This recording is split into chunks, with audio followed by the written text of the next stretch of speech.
Bionicle Chronicles 1 Tale of the Toa by C.A. Hapka. Chapter 2 Lewa, Toa of Air. This sturdy cling-twiner will do, I expect. The bright green figure murmured to himself, stretching to grab a thick vine that was hanging down in front of him. He glanced into the canyon below, then shook his head and grinned.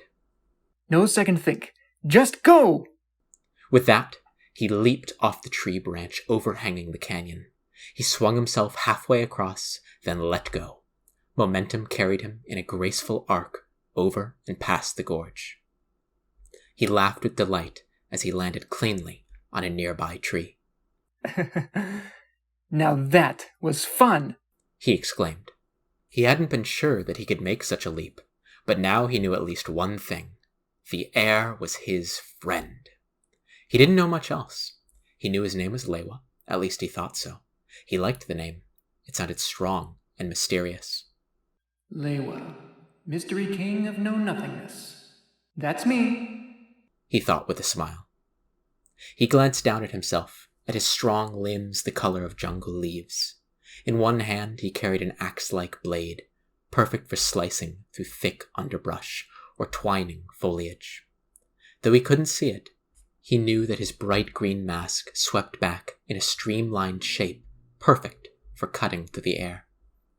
His smile faded as his mind flashed back to the dreams. Was that all they were? Dreams? He hoped so, for they had been dark and chaotic and filled him with fear. Never mind, he muttered. Time enough for dark thought later. It's time for some answer finding. Lewa had immediately found himself drawn to the lush, dripping jungle. Now that he was here, he felt at home. As he reached the edge of a large strand of volo trees, Lewa jumped onto a slender branch. The motion flung something out of a nest of feathers and twigs farther along the branch. He cried out in dismay, realizing that he had just ejected a baby taku out of its nest. Without thought, he flung one arm upward through the air in the direction of the falling chick. Up you go, he cried. For a moment, he thought that the baby bird was flying away. Then he realized the truth. No, not flying. The wind had caught it and carried it aloft. Leaping across to a closer branch, Lewa reached up and caught the chick gently in one hand. He placed it carefully back in its nest. Now, what kind of happy luck was that? He murmured. Or was it? Struck with a sudden impulse, he flung up his arm.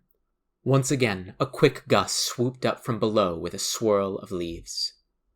Oh, it was me! Lewa breathed in amazement. I did it! The wind answers to me!